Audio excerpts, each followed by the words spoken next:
Thought never going to get rid of her. She was really shocked by the picture. She was like, "Oh my God, that's not Cuthbert." No. I said, "No, he was 4 kilos." That's how you do it. Her Harry, who's tabby and white, is also FIV positive, and they gave him steroid injections, and it turned him diabetic. I was like, "Why can't we have normal, healthy cats?" She was like, "I don't know." But with Archie, we've got no choice. It's got to be steroids or Yeah. At least he's had some licky licks. He's not had the whole thing, but it's something. Yes, by mistake.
the others to eat.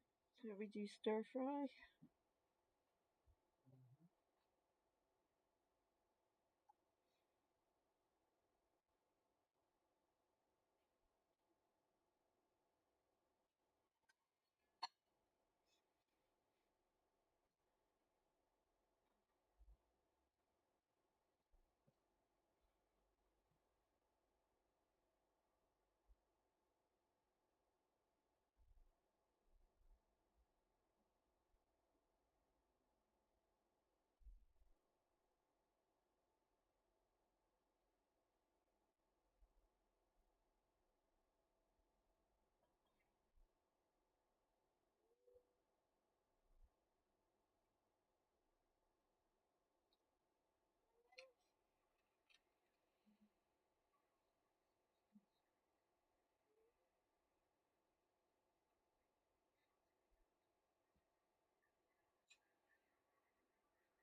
Just after we got him.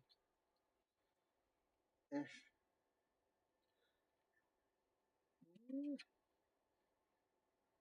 Yes. Yeah, he was the first one ever that did the. When you scratched his bum, he did the licking.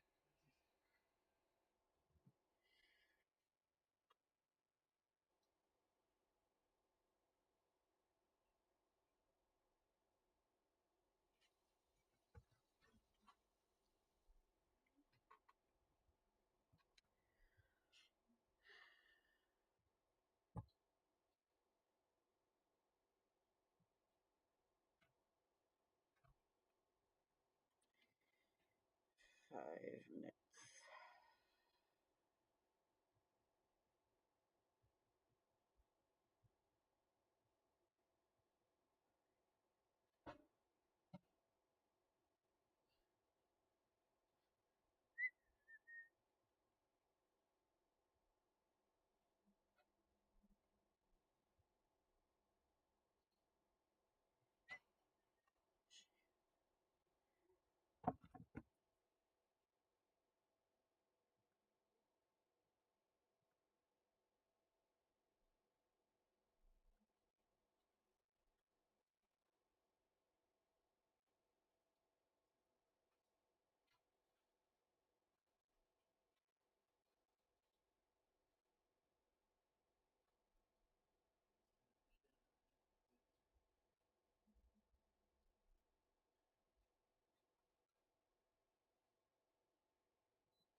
No.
Yes, good evening, I am.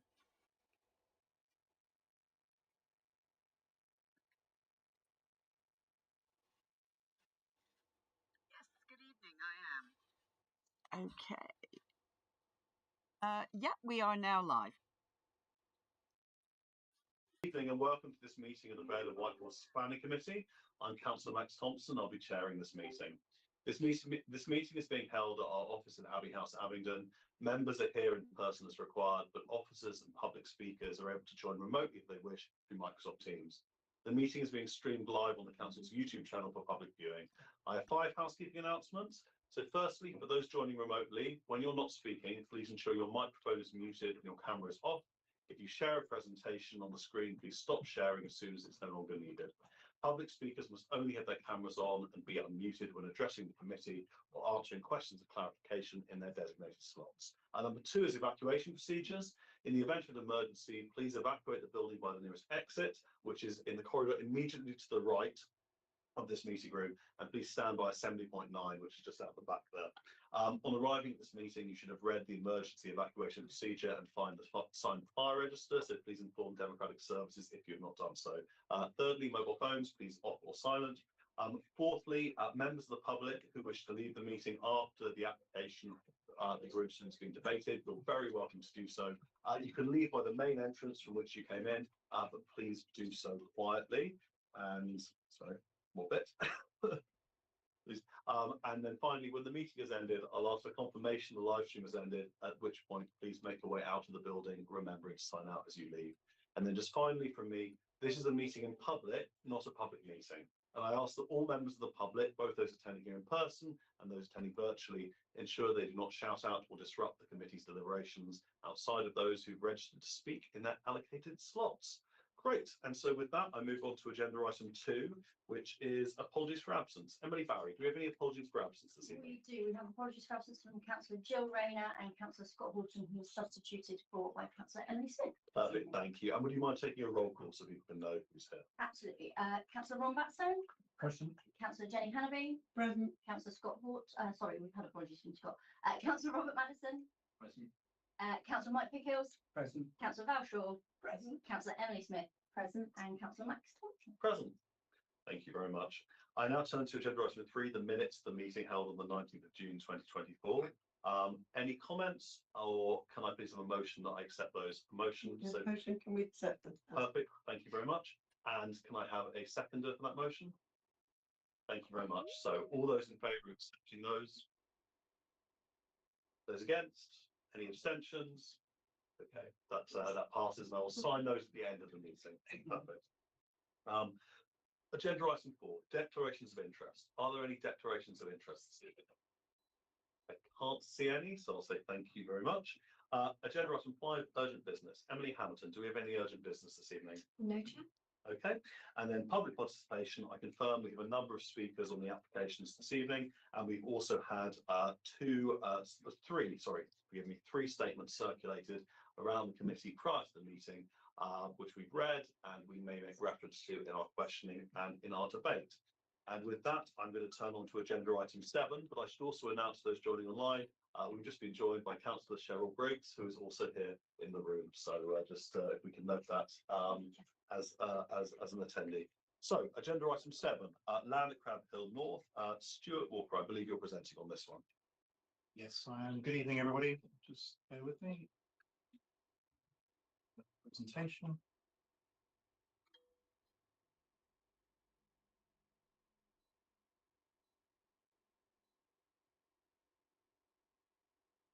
Okay, so yes, good evening, everyone. This application seeks reserve matters approval for 115 dwellings on the Crab Hill development. The proposal is part of the allocated site in the local plan, and the application comes to committee this evening following an objection from Wantage Town Council. We'll now go through the plans. So the site is in the centre of the Crab Hill site, just to the west of the school, and it's split into 3 parcels. So we have parcel A, we've got parcel B here to the south of the play areas and the football pitches, and then we've got parcel C here on the western side of the open space at Central Park. This is a bit more detail of the site layout, and there is a mix of apartments and dwellings. and we'll go into the parcels in a bit more detail, but the red dots will indicate the affordable units spread throughout parcels. The proposed development itself has been designed and developed to accord with the approved master plan, site-wide strategy and design guidance documents, and dwellings are predominantly 2-storey, rising to 3-storey for the apartment buildings. There is a mix of 2 to 4 bed dwellings and 1 and 2 bed apartments. And the overall proposal includes 42 affordable units, which accords with the housing delivery documents that have been previously approved for the site for this phase. Parcels A and B are accessed off the major access road, and parcel C has access from the loop road to the west, with tertiary street typology connections within each parcel, as you can see on the screen with the grey roads. And these have been defined and approved through the site-wide design strategy. So going into a little bit more detail for parcel A, there are 2 apartment blocks. There's one immediately adjacent to the sports area here on the west, and then we have another one here on the east, which is adjoining the access route into the primary school on the right. All units are facing outwards to the major access road, Central Park and Community Garden. So the Community Garden is here to the north where it says Parcel A, which is resulting in the typology of having the car parking court and parking to the rear. Now this is a deliberate design influence that's been approved through the site-wide strategies to have all this parcel being facing outwards because of public open space and the public facilities either side of this particular parcel. Parcel B, there is 1 apartment block in the northwest corner, and we've got a link coming down on the western side of this parcel, which will link down to Aldworth Avenue, and that will be delivered by the master developer St Modwin in another phase that's coming forward, which will probably be another application to come forward to committee at a future point. There's a mix of terraces and semi-detached dwellings and detached dwellings on this, again fronting the major access road to the north, which says Parcel B. Just to the west of where it says Parcel B, there is a bus stop, and there is a continuous cycle route along that northern edge, which is why we don't have private access drives in this parcel onto that road. And then as you come into the parcel, you've got the main access service road there, which is in grey. In the centre of that, we've got a speed table and a build out for traffic calming measures. And again, we've then got all the properties here that are backing onto the existing properties in Charlton Village. So parcel C has got 1 apartment block on the southeast corner, which again is fronting onto the major access road, and then we'll be facing the sports pitches to the east. And again, we've got a mixture of terrace, semi-detached and detached dwellings fronting outwards. And again, we've got the parking court to the rear for the apartments. Now here are some illustrative street scenes to show the design of the units. They're similar to what's already been approved at Crab Hill or Kingsgrove with regards to the contemporary feel and design. So you've got the apartment blocks and some of the single dwellings there to give you a flavour of where they are. I mean,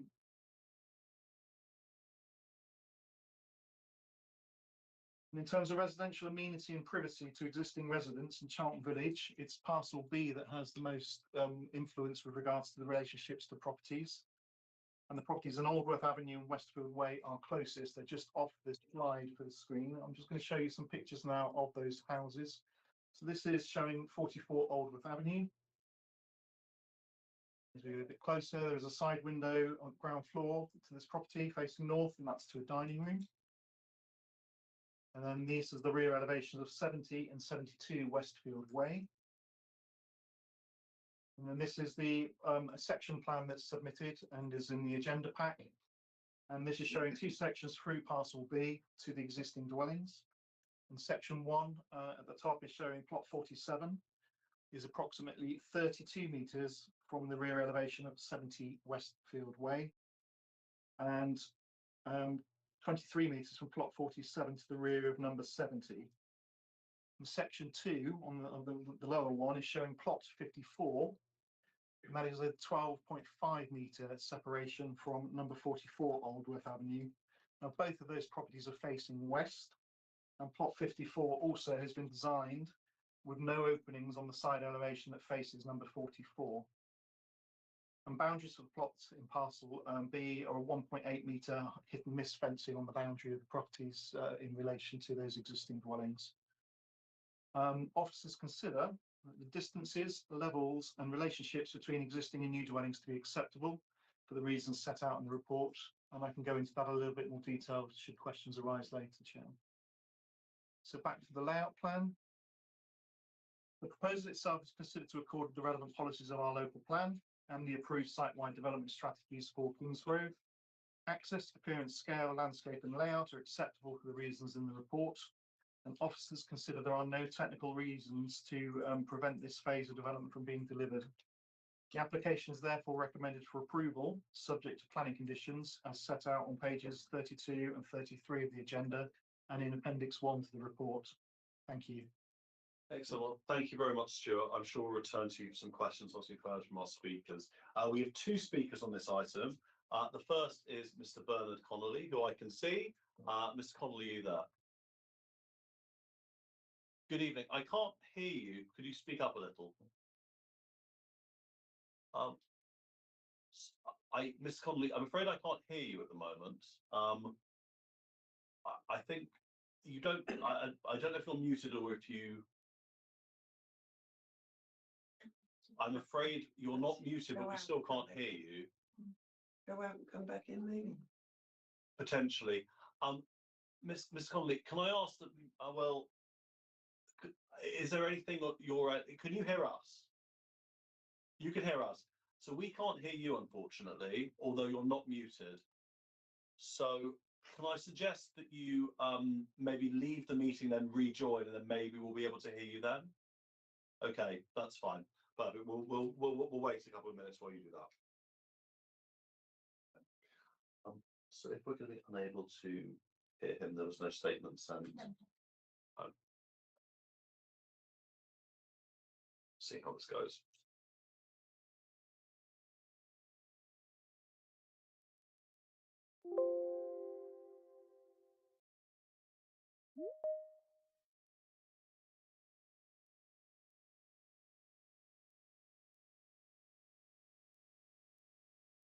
Hello, Mr. Connolly. If you could unmute yourself, then hopefully we'll be able to hear you now. Okay, can you hear me now? I can hear you now. Fantastic. Excellent. Well, you've got 3 minutes when you're ready. Okay, that's fine. All right. This is an objection by the Wantage Grove Campaign Group. We are only interested in the parcel of land which directly abuts Charlton Heights. Last time this plot of land came to the Planning Committee in May 2023, it was part of an application seeking a new consent for the delivery of the remaining 635 dwellings on Crab Hill. We objected to that application on the grounds that it superseded approved application P21 v 2546 Reserve Matters, which is page 23 of the agenda, and therefore the reprofiling of land for development, drainage systems and associated earthworks approved in that application would no longer be valid. The need for the heights, drainage and associated details included in the approved application was to protect the existing residents of Charlton Heights from overlooking and runoff from the new development, and the plans shown in this application do not include those details. Our objections were ignored. This application includes land levels at least 2 feet, which is 60 centimetres, higher than those shown in the 2021 approved application, and will therefore increase the amount of overlooking affecting existing homes. The height difference will result in the new houses further dominating the existing properties.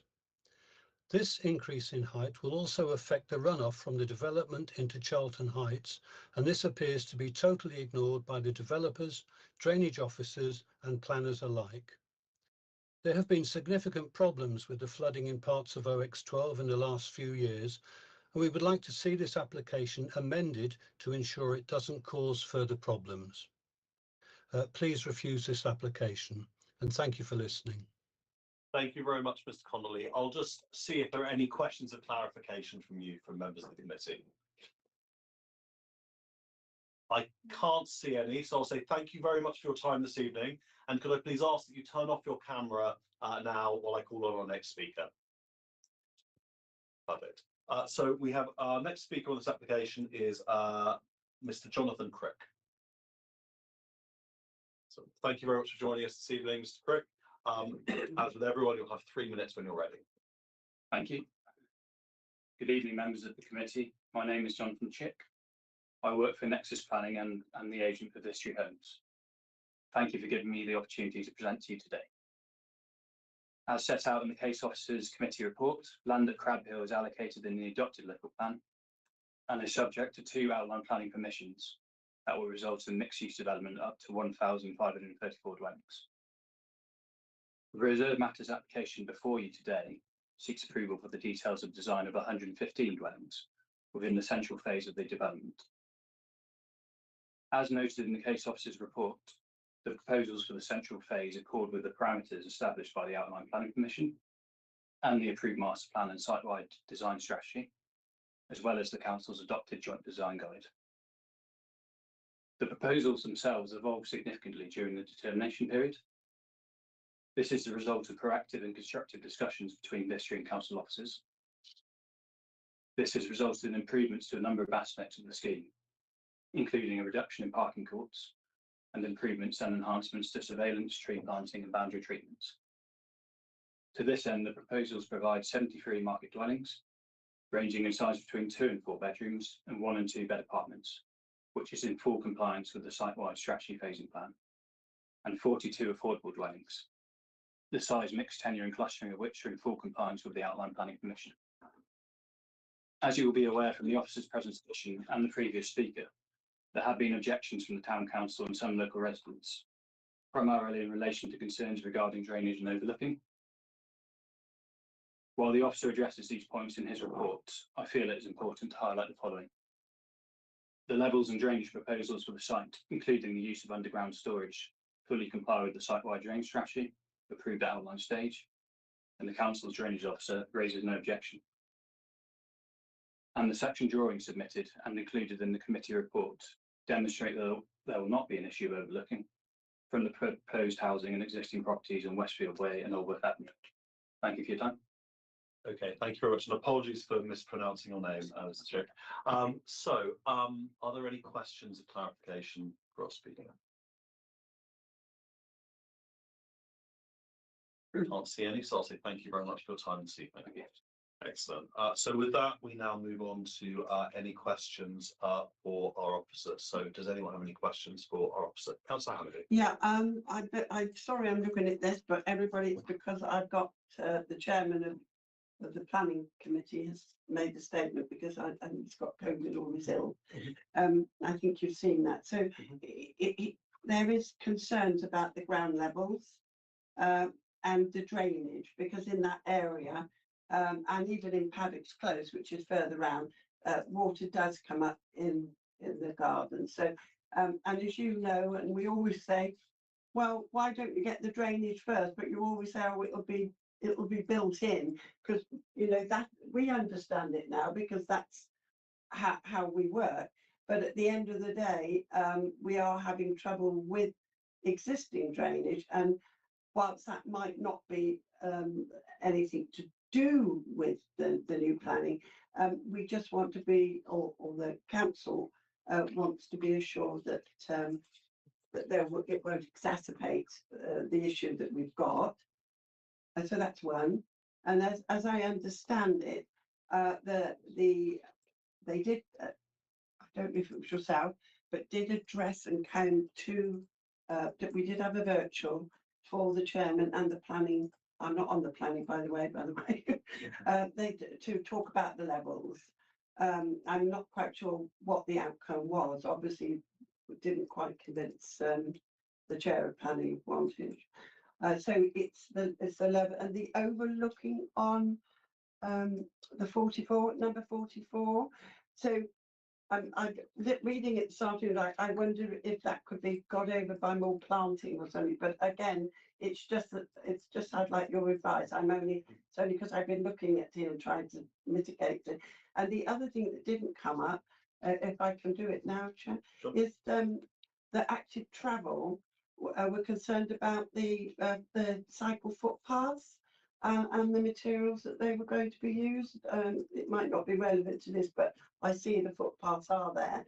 So, and so that's our, as I see it, that's the concerns, because we have issues in that area, Aldworth, Paddington, in Charlton. So I hope I've just gone through what he's sent you today, so I hope I picked out the relevant bits. But as I say, I'm not on the town council planning committee. In terms of your last question on the cycle routes, that's a separate reserve matters application that will be considered at the moment. So that's being addressed. So that's sitting outside the red line of the application Yes, for okay. committee this evening. Yeah. Chair, I'm just going to share my screen again. Thank you. This might give a little bit of clarity. This plan was submitted with the Advanced Infrastructure Works 6, which is showing a cross section from 44 Aldworth Avenue. Now, it's a little bit small to read on there, but the proposed levels that were approved under that application were 103 spot 493. And what we have on the finished floor levels of the section drawing in the report pack tonight for plot 54 is 103 spot 650, an increase of 15.7 centimetres. So we really are talking a minimal distance change from what's already been approved in terms of the reprofiling of the ground, in terms of the infrastructure works and the finished floor level of the house. And 15 centimetres, old money of 6 inches, is really sort of working off the approved level that's been agreed under the earlier applications. So from your officer's perspective, there really isn't a significant increase in height on the site that's so detrimental to residential amenity of existing properties. The distance in this earlier outline infrastructure is showing an indicative distance of 11.7. We've actually got 12.5 metres between the properties, and it is plot 54 is also to the north of 44 Aldworth Avenue, and both properties are facing west. And if you look at the existing Aldworth Avenue, properties to the south could be much closer. And the reason we got that separation is because of the water main that's in the ground. That's why we don't have planting within that planting buffer, because the water main's got to have easements. The reserve matters application that's separate for this, for the cycle routes and everything else, is showing some additional landscaping outside of the applicant's application tonight. So there will be some mitigation, but it's difficult to actually get full landscaping in there that would screen the dwellings. But when you look back to our guidance in our design guide, we are in excess of the distances that we would normally expect between a side facing and a flank. 12 metres, got 12.5, and that is actually parallel housing, so it's not really a distance. And the back-to-back distances further on down are in excess of 21 metres. And the drainage? The drainage itself, we've got the outline conditions on the planning permission is under condition 30. And that says no phase or subphase of the development shall begin until detailed sustainable drainage scheme sufficient for that phase has been submitted and approved in writing by the local planning authority. So the applicant, before they start work, have still got to discharge that condition and provide that detail. Now, the drainage engineer has accepted the plans for reserve matters are acceptable. Construction detail will have to come in through that condition. So officers are satisfied. There's no reason to withhold permission on the reserve matters while we await the outcome of the decision on discharge condition for this phase for drainage on construction details. And that's been accepted by the drainage engineer and the lead local flood authority. Okay, thank you very much. Councillor Biggles. Just a question of clarification. So that means a hard stop on any progression of construction if that's not agreed. So they have to come in with So the there's no kind of wiggle room and no, it just no phase shall begin until detailed sustainable drainage has been approved. The applicant will be working on that shortly, I expect, in terms of if this goes forward. And that will be reflected, Chair, in the minutes. Sure. Sure. Are there any further questions for Stuart before moving to debate? Councillor Smith. I just had a small one around, it was one of the concerns around visitor parking that the town council had raised. In the recommended conditions, there's one that says parking provision in accordance with approved plans. Would that prevent visitor parking being removed and turned into sort of private parking. It's, is it strong enough to do yes, the parking strategy is showing where the visitor unallocated spaces are versus allocated. It will be an approved plan, and that condition is ensuring that they are provided in accordance with that plan. The difficulty we have that I think is in the submission from Wantage Town Council is about putting up notices saying this is a private space. We have no control over that. It comes under advert regulations and everything else. We can't condition that. Equally, we can't stop a resident parking in a visitor space. It's not a planning matter at the end of the day. And certainly our enforcement team wouldn't be resourced to be going out and checking registration plates to work out if it's someone who's abusing that. The key thing is the parking and the level of parking proposed is accepted by the county highway authority.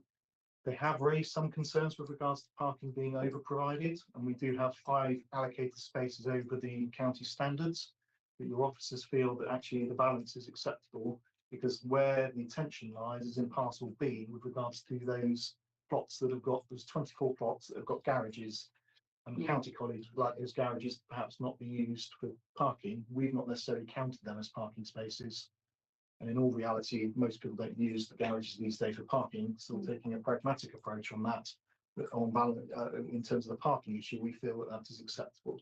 Right, thank you. Any further questions? If I may come back, I just remember now there was a discussion about the safety with the police, but I think they're quite happy now with the lighting. I think they're okay. I think it's just these things that we remember that I need to clear up in a minute. I can quickly share, if that's okay, Chair, just show you the submitted landscaping scheme to show you the 2 lighting showing. So the 2 lighting columns in question are in blue. The Thames Valley Police Crime Prevention Officer wants those, would like those lighting columns to be moved away from the boundary walls of plots 3 and 4. We felt that was an unreasonable ask, because on the left here you've got the apartment building. There is where it says bike store there is actually an apartment there with its own separate entrance, which is actually giving surveillance over the car parking area. We've then got another apartment here with its own separate entrance, which is again looking over the parking area. And this block itself has got upper floor windows that are sort of giving the natural surveillance over that parking court. And we feel from a design perspective, it is actually probably best to have them closer to the boundary wall rather than being in an area where they could potentially be knocked by a car. So taking again, a pragmatic approach, we feel that that's not a reason to withhold permission. Thank you very much. Unless there are further questions, I might suggest we move into debate on this. So could someone please put forward a motion on this application? Councillor Pickles. I think in the absence of any technical objections or any material planning concerns, I propose that we accept this application. Okay, do I have a seconder for that? Councillor Smith. Thank you. Right, is there any debate? Just to say that that we recognise the concerns that are being raised by the campaign group and also the town council, but I hope tonight that we have discussed it and that we've got, for the minutes, we've got the answers, and obviously the contractors are here listening. So you'll have eyes and ears on everything you do. So that's all I have to say, really. Anything further? In which case I'm suggesting we take a vote on this one. So all those in favour of this motion to approve, those against, any abstentions, that's unanimous. Thank you very much. Excellent, well thank you. I now move on to our next item, number 8, which is 10 Halls Close in Drayton. Stuart, I believe you're presenting on this one as well. I am, yeah.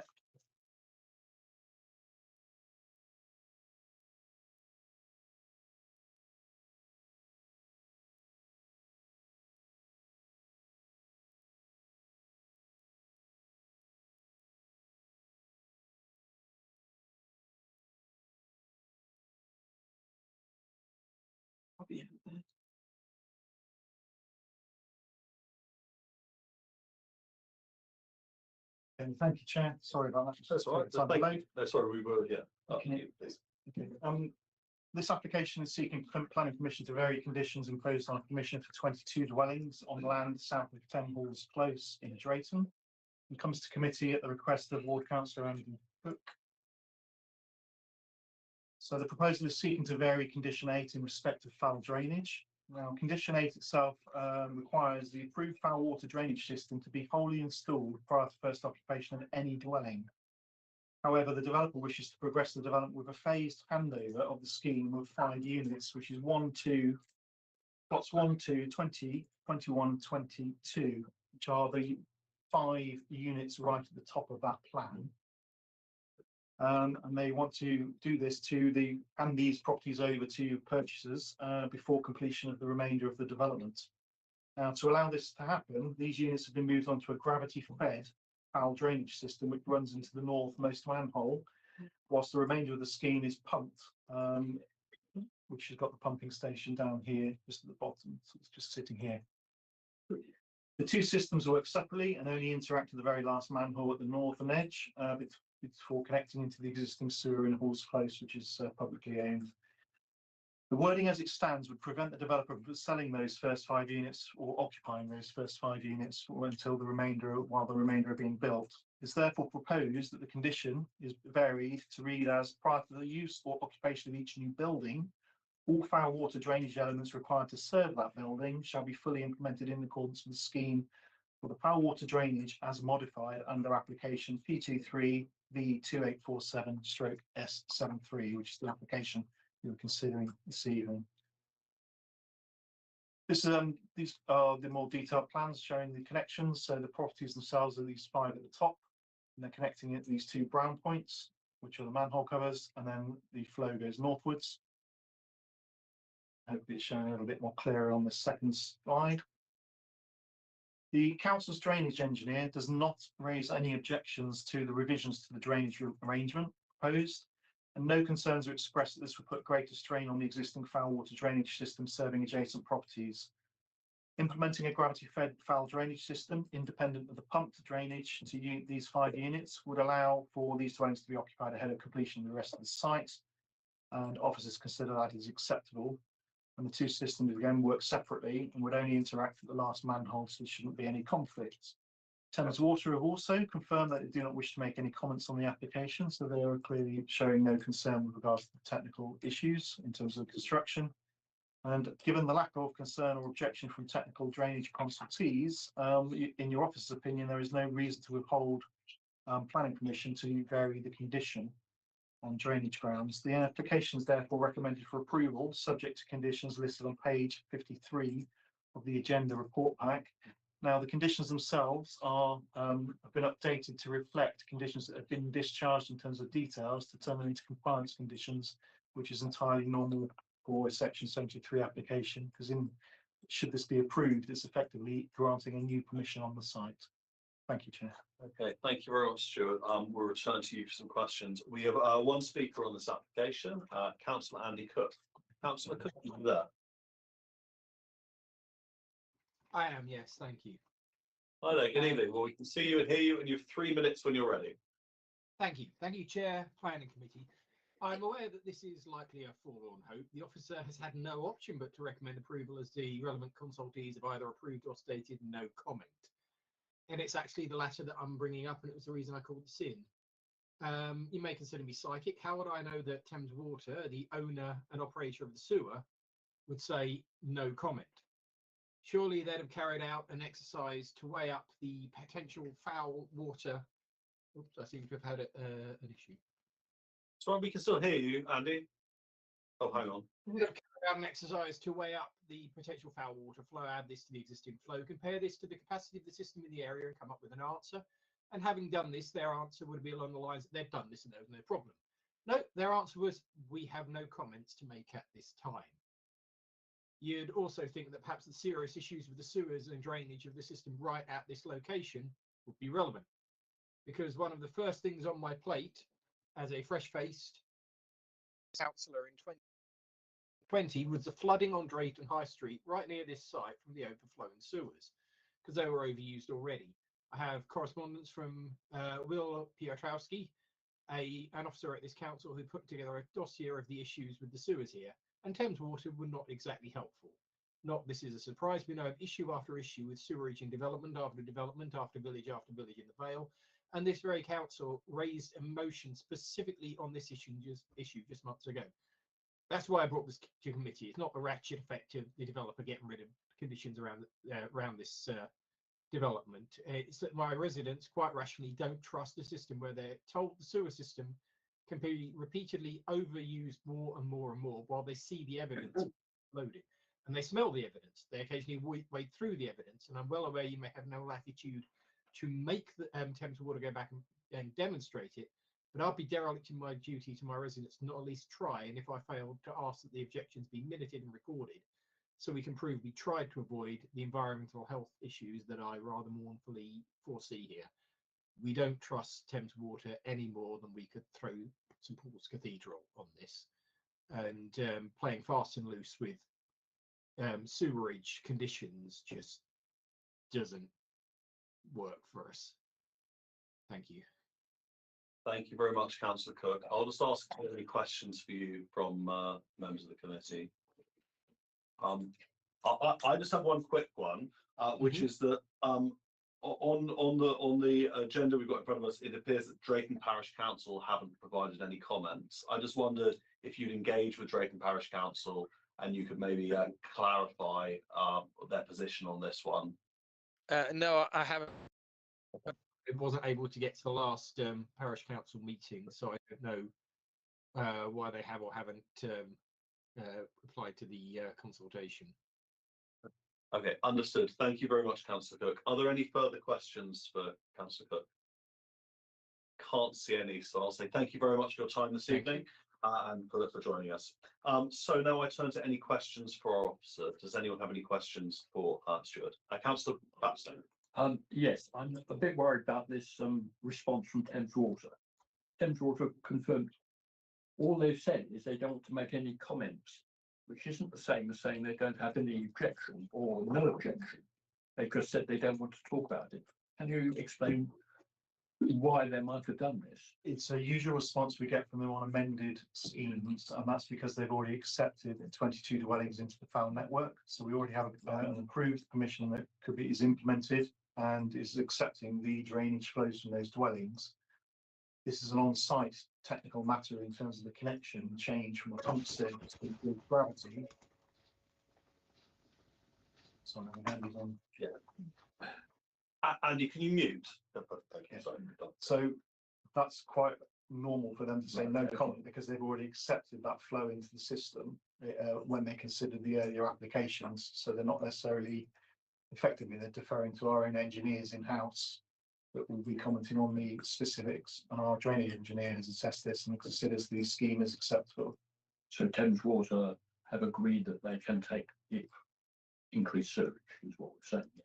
Through the existing application, and we're not adding any additional to the system. This is just merely a change in the connection site as to how it connects to the sewer. Yeah, I'm clear on that. Are there any further questions? I think it's just a leap of faith, really, in this situation. I think the explanation's plausible and correct. Well, correct from the fact that our drainage engineer has checked it. And I'm sure if you had had any issues, he would have said so. Any further questions or comments? Councillor Nichols. Just for clarity, our drainage engineer would only check it up to the connection to the Thames Water system rather than the entire foul water sewer system. In this instance, yes, because of the existing permission. So it's already been accepted that 22 dwellings will connect to the foul network, the public sewer. Yeah, and that's not changing the flows through this. It's just merely a case of, rather than going down to the pumping station, they're just connecting in. So the flow itself will still be the same as approved, effectively. I was coming on to the real question. Okay. I understand that, but there was no work that was anticipated on the part of Thames Water to be able to accommodate the 22 buildings in their entirety that isn't being completed before. Not that I'm aware of. No. Any further questions?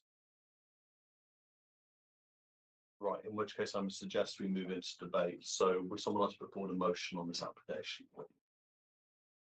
Councillor, I think it's Councillor Madison first. Thank you, Chair. I would like to suggest that we accept the officer's recommendation and approve the application to vary the condition. I think from a planning point of view, in the absence of any real strong technical objections from any particularly qualified officers or persons, Thames Water, etc. But we don't really have any grounds to have much confidence in refusing it, and therefore I think we should accept it. Okay, is there a second of that motion? Councillor Buttstone. I would second that motion. Okay, is there any debate? Councillor Okay, let's make a comment actually. Please. I mean, I don't think we've got an alternative to support the application. I understand exactly why the officers came to the conclusion they came to. However, I totally sympathise with the residents and with the point of view put across by Councillor Cook that it's simply not good enough that we don't have more clarity over what's really happening, particularly in the kind of communications and kind of environment that's been created by Thames Water, and particularly as there's been a history of flooding in. I've cycled through it several times through Drayton, and there's a history of flooding and some of it pretty foul. So I kind of entirely sympathise with the residents and the point of view put across. However, I would support Councillor Madison's motion. Yeah, I just want to say that I think that although I will also be supporting this motion, I think it's important, particularly on sites like this with such a complicated history, that it is important that we see them and we're able to provide a degree of sort of scrutiny and oversight. Although unfortunately in this case I don't think we have any choice but to approve this application. Anything further on this before we vote? In which case I'll say all those in favour, those against, any abstentions, that's unanimous. Okay, thank you very much. And now we move on to the final application this evening, which is the land at Townsend Road, Trivenham. Catherine Canavan, I believe you're presenting on this one. I am. I'm able to share my screen. We can see you and hear you. I'll let you know when the screen has been shared. Thank you.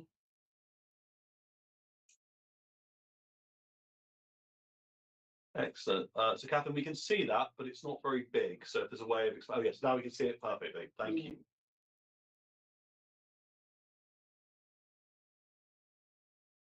Okay. The next application to be considered is land south of Townsend Road, which is a permission in principle application on the western edge of Shrivenham. The proposal comprises residential development on the site shown on screen for up to 5 dwellings. Permission in principle applications are considered in 2 parts and as 2 separate planning applications. The first application in front of members today looks at whether the principle of residential development is acceptable in this location and whether it complies with the spatial strategy. The second part purely focuses on the technical matters such as design, access, landscape, heritage, impact on trees, drainage, etc. This application would only come forward where permission for the principle has already been granted. While technical matters cannot be considered at this stage, in some cases there may be a site constraint that is so significant it would prevent any development taking place on the site. For example, if the site is entirely in flood zone 3 or entirely covered in ancient woodland. But other than this, technical matters can only be considered as part of the follow-on technical application. Members may be aware that an earlier application for 25 dwellings was dismissed at appeal in 2023. At that time, the appeal inspector considered the site to be outside the built limits of the settlement. As seen in the presentation, this proposal covered a much larger site area. The PIP application does not extend as far back into the site and has a rear boundary more closely aligned with neighbouring properties at Wayside, Acorn Way and Holcombe House. The site is enclosed on 3 sides by other residential developments and is considered to be adjacent and well connected to existing built areas of the settlement. This is in accordance with the spatial strategy. The principle of residential development with this reduced site area is therefore acceptable. It's noted that there are protected trees on site, but with the advice of the tree officer, this would not be a principal constraint to development. It would, however, be a matter for technical design stage, and any layout would have to take account of the protected trees. Advice has also been sought from the council's drainage engineer, and again, no drainage constraints have been identified that would serve as an in-principle constraint to development. Concerns have also been raised during the consultation process over the amount of additional development in Shrivenham on top of the recent development to the north of Townsend Road, and also the potential impact on infrastructure and the GP surgery. If this application proceeds to the technical stage, it will be at that point the floor space will be calculated, and this would then be used to calculate the sill payment, which is specifically designed for infrastructure, including the expansion of healthcare facilities. Going back to the principles of PIP applications, conditions cannot be added to a PIP decision notice, but there is a requirement to specify the amount of development that would be appropriate.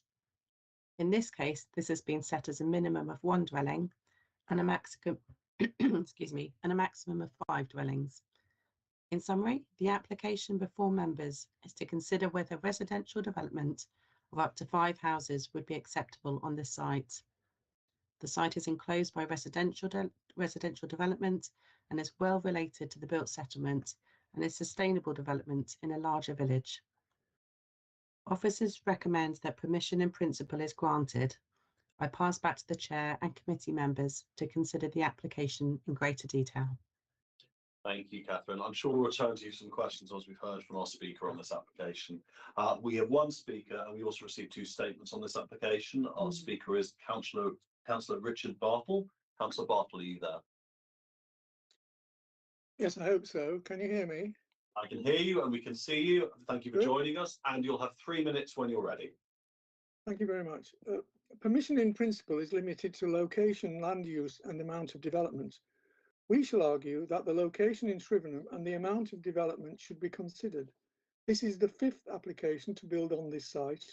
All previous ones have been turned down, and we see this application as a ruse to circumvent previous rejections. We oppose the building of only 5 houses because of the overwhelming amount of building in Shrivenham over the last 10 years. As well as the 500 houses that were agreed in a village meeting in 2013, nearly 500 more have also been built because this district failed to complete the local plan in time, and speculative developers obtained permission to build more houses in the village, and the village has almost doubled in size in 10 years, which has had an extremely detrimental effect on many of the services in the village. There have been 2 more small-scale infill developments of 15 houses in the past 3 years, and we believe that accepting this application will open the floodgates for more. In each case, the developers claimed that they were meeting the needs of the residents of Shrivenham, but almost 1,000 houses have either been built or in the process of being built, and they more than meet any needs of the residents of Shrivenham. To consider the effect that further development, even one as small as this, will have on the village, the location must be examined in a wider context. 2 examples are the doctor's surgery and the village sewage system.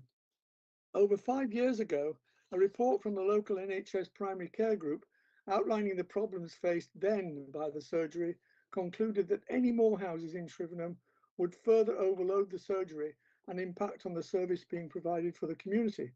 There are still hundreds more houses being built, and recently the unexpected arrival of hundreds of Afghanis have made matters worse. Even a small increase in numbers of houses would have an unacceptable effect on the surgery. Before the large development to the north of Townsend Road began, Thames Water announced that the present sewage treatment plant needed upgrading to meet the growth in the village. Since then, nothing has been done, and we have had numerous problems with overflows from the site and local streams being continuously polluted. In both of these cases, more housing will only exacerbate the problem. The developer's argument for these houses is that they will provide much needed accommodation for elderly residents. Their only evidence is an outdated housing needs survey made 7 years ago. They failed to mention the results. 30 people expressed a need for smaller accommodation. Since then, new builds in the village have produced 256 affordable homes, including bungalows, which easily meet the needs of elderly people in Shrivenham. Far from being much needed, these houses would only add to the problems in the village, caused by overdevelopment. This application must be rejected. Thank you. Okay, thank you very much, Councillor Bartle. I'll see if any members of the committee have any questions for you. I can't see any, so I'll say thank you very much for your time and your statement here this evening, and I'll now turn back to any questions we may have of our officer. So does anyone have any questions for Catherine Canavan? Catherine, I've got one, if you're there. Catherine, you there? I am. Hi. So yeah, I've learned a lot about permissions in principle in the last few days and reading this one. And I just want one thing just to clarify in my mind. So I understand we can't place conditions on permission in principle, but there is an advisory note that says maximum number of dwellings should be in the range from 1 to 5. So I just want to get this clear in my mind.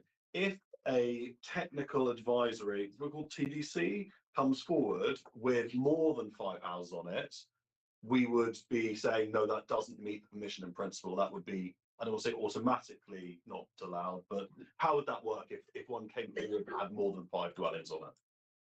Under the PPG, there are certain elements you can and can't restrict. So yeah, it points out we're specifically looking at principal, location, and sort of fundamental issues.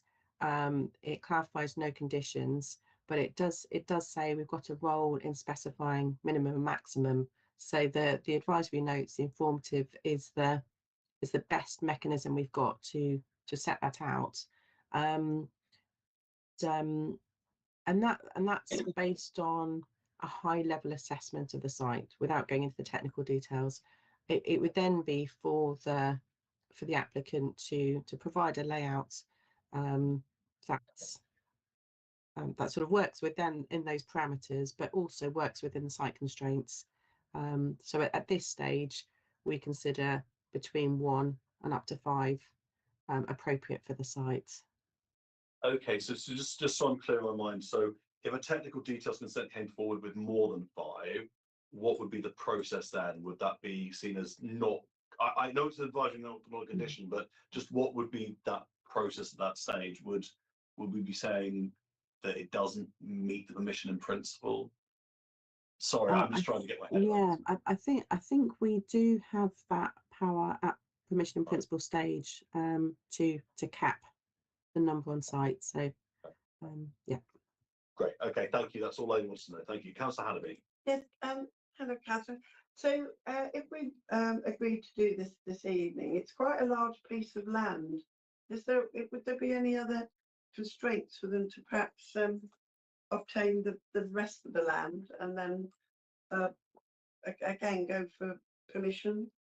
I mean, if we said in principle, have we fettered ourselves for later? So this is the piece of land that's outlined in red. It's yeah, but if you look at it, it's a larger piece, like a paddock, isn't it? Almost. It is a paddock, but within that, we know from the previous application that there are protected trees on site. There are, you know, it's got to relate to the road. There are things. But I can't remember. There were elements in the way that a follow-on application would have to be designed to take account of those constraints, and that's why we've limited to 5. It's quite tightly drawn down in this application what the parameters are. If in the future another application forward, that would be considered on its own merits, and whether that was the principle or whether that was a detailed application. But that sits separately to anything that we're looking at today. Thank you. Thank you. Councillor Smith. Yeah, thank you, Catherine. I had a question about because planning in principle is a new concept to me, so I've just been also trying to get my head around how it all works. So how much, when we're looking at planning principle, can we take into account some of the issues around sort of a cumulative impact? So are we just looking at the site in isolation and access to it, or are we able to consider the sort of a cumulative impact in terms of, you know, if there's lots of housing and there isn't necessarily a housing need there, impact on health services, that kind of thing? can we consider that a cumulative impact on the wider community, or is that something that's kind of not in scope at this stage? It isn't really. We're purely looking at the spatial strategy and how that's set out in the development plan. And the spatial strategy looks at Shrivenham being a larger village, that infill development is appropriate as long as it's closely connected or closely related. Indication of development on 3 sides is quite a good indicator that it's within the built limits, compared to the previous one, which clearly extended quite a bit further beyond that, and that's the distinction here. If we're looking at cumulative impacts, that starts to stray into the elements of infrastructure, sort of separate matters to that, which again is beyond the scope of the planning in principle. Drawing it back to the spatial strategy, it's looking at where the size of the village and the settlement hierarchy and what can be accommodated in each village. There's nowhere that specifically sort of puts a cap on the amount of dwellings, and that's why we can keep considering applications that come in, speculative decisions. There's allowance for windfall sites, but where they meet those requirements, and that's why we've said in this case it is a windfall site, it is closely related, and it would be acceptable in principle. Thank you. Thank you. Are there any further questions? In which case, I'm going to suggest we go into debate. Councillor Pickles, please. That's the process question. So, I think I understand what you've said, and I think I understand from my research onto PIPs, or to confuse it with other things. But so, for example, if the developer turned around and said, "Oh, we want to put 9 properties on this patch of land, and we want to make them 2-storey," what would actually happen? So you put your hand up and say the answer is no, you need to put a new PIP in place, or you have to come back with a full development plan. What would actually happen next? If the permission in principle is granted today, that stays live for 3 years, like other applications, and we would have to have a technical application within that period, and for them to implement it, they would have to have an approved technical application within that period. So that sort of gives the 3-year time to work within. If we had a technical application that was looking at, I don't know, 7, 9 dwellings, that would go against the principle, and as I understand it, we would be able to refuse it. In the same way, if we had an application that was very, very high or very large or out of character, and not acceptable and technical reasons, we could then approve it. So it'd be up to them to come back with another one, but still working within that 3-year time frame. If it completely expired, it would be starting from scratch again. Okay, thank you. Thank you. Shall we move into the debate? Does anyone want to put forward a motion on this application? Councillor Hannaby. I suggest that we accept the officer's recommendation. Okay. Do I have a seconder for that? Councillor Batstone. Yes, I'm happy to second that. Thank you. Well, I open the floor to debate. Does anyone wish to say anything? Please. I have heard from the councillor, and obviously this site has been tried for before and successfully. So this is a way, I suppose, of having another go at it. But having said that, we do have to look at these sites, because a house is a house, isn't it? And someone can live in it, and we are providing, or the developer will be providing, a home for people, and we know that we are short of them. So I've taken on board what the council has said. I think actually it would be good to accept our officer's recommendations. Okay. But of course it's down to debate for council. Yeah, so I again second application, but I deeply sympathise with the Yeah. people living in Shrivenham and the comments made by the councillor. I mean, Shrivenham has probably had the worst of the kind of, in my opinion, overdevelopment and speculative development in the area. And I do know, I've got friends living in Watchfield and Shrivenham, and I do understand how overstretched things that are. And looking at the position of this particular development, where it lies in relationship to the rest of the village, I have to say I've got a suspicion that this is, if the council was correct, this is the kind of way of circumventing some of the objections to building on this piece of land in the past. So I'm afraid I can't support the motion because I just don't feel I can sufficiently understand what's happening. And also, I do think it's very, very important that what is built here is in character with the area. I don't think we've got enough information to decide that. And also, I do, and I understand exactly where the officer was coming from in terms of the way PIP works and about the technical objections and the infrastructural side of this. But I just feel this is overstretched for the area. Okay, cool. I think, Councillor Batson, please. Yes, just to say what I seconded. The particular site that it is a restricted site compared with the one that was refused, is surrounded on three sides by buildings. So I don't think in principle that we can object to the principle of development on this site, because it is almost an infill site now, I think.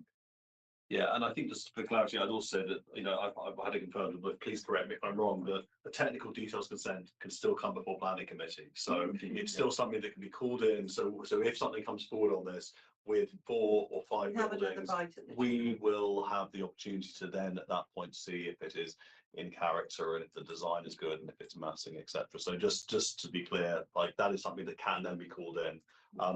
You know, again, I'm kind of, you know, it's interesting finding a new type of application. I think that looking at, I kind of agree with you, Councillor Batstone. I think that this around it, there are houses around it. It's a maximum of 5, and we've had it said to us pretty clearly that if an application came forward with more than 5, then you know that would be something that would be somewhat surprising and would likely, what I assume, would not be permitted because it wouldn't meet the permission in principle. So I'm happy to vote for this application. Anything further? Okay, in which case I'm going to say let's take a vote on this one. So all those in favour of the motion to approve? Those against? Okay, any abstentions? That is 7 to 1, I believe. Okay, thank you very much. I now turn to our final item on the agenda, which is appeals information. So this is just to receive an appeals information report from the head of planning to consider and note the appeals information report. I don't anticipate there being particular questions, but I wondered, Emily Hamilton, would you like to just briefly overview the report? Yeah, so you'll see before you we're reporting on 6 decisions. Of those, 4 were dismissed, 2 were allowed. You'll also see within your report packs the quality of decision making, which is on a rolling 2-year basis. I'm pleased to confirm that we are well within the targets, the national targets set out for quality of decision making for both majors and non-major applications. Okay, thank you. So this is simply a report to note. If anyone wishes to use it to reach out to discuss any aspects of training or anything, we can do that moving forward. But thank you very much for that. So with that, I'm going to bring the meeting to a close. So thank you all for your time, your attention. Thank you to our officers. And Susie, can you confirm the live stream has ended?